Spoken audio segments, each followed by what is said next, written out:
ग्रामजनों, आचार्य श्री, तलाटीगण मंत्री श्री, सरपंच श्री एवं प्यारे विद्यार्थी मित्र, मैं यशवी चौधरी आज 15 अगस्त मौके पर बेटी बचाओ बेटी पढ़ाओ वक्तव्य रजू करना चाहूंगी।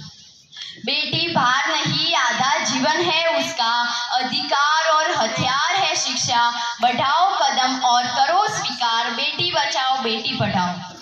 समाज में बढ़ रहे स्त्री भ्रूण हत्या के कारण बेटी बचाओ बेटी पढ़ाओ अभियान में प्रचार और प्रसार करना बहुत ही आवश्यक है। आधुनिक टेक्नोलॉजी और विकास के कारण और मेडिकल साइंस की नई शोध के कारण स्त्री भ्रूण हत्या में बहुत ही बढ़ावा हो रहा है। समाज में एक दिन ऐसा आएगा कि 25 और 30 साल के युवान कुंवारे ही रह जाएंगे, जिसके कारण समाज को ही बलात्कार जैसे दूषण का सामना करना पड़ेगा।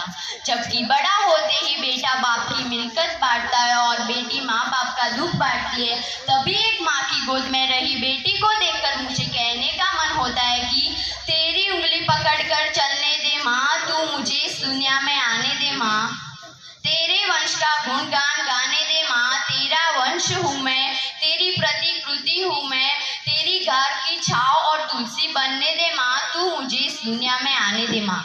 जरूरी नहीं रोशनी चिरागों से ही हो, कि जरूरी नहीं रोशनी चिरागों से ही हो, बेटियां भी घर में उजाला फैलाती है।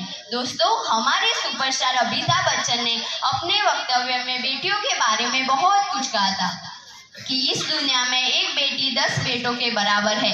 जबकि आप अपनी बेटी को बेटा कहकर बुला सकते हो, लेकिन आप अपने बेटे को बेटी कहकर बुला सकते नहीं हो। बेटा बेटी एक समान वाला स्वभाव हम सब में होना चाहिए। जबकि हमारे वड़ा प्रधान श्री नरेंद्र मोदी ने 22 जनवरी 2015 में अपने वक्तव्य में 3 मंत्रालय मिलकर की थी, जिसमें महिला और बाल कल्याण मंत्रालय, आरोग्य और परिवार कल्याण मंत्रालय, मानव संसाधन और विकास मंत्रालय का समावेश होता है। आज मैं आपको एक माँ की सत्य घटना के बारे में कहना चाहती हूँ।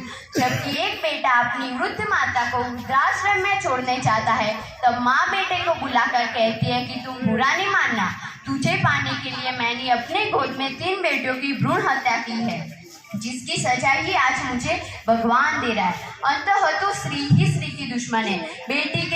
बेटा के लिए बेटी का बलिदान देना कितना योग्य है। अंततः मैं एक कविता के साथ अपना वक्तव्य समाप्त करूंगी। बेटी एक वरदान है, बेटी ही देश की शान है, न बोझ समझो तुम इसे, यही देश की शान है। हर दुख में साथ निभाएगी, पुत्र का भी कर्तव्य निभाएगी, न समझो तुम इसे कमजोर, झांसी की रानी है, देवी का स्वरूप यही देश का गौरव है। बेटी एक वरदान है, बेटी ही देश की शान है। जय हिंद, जय भारत, थैंक यू।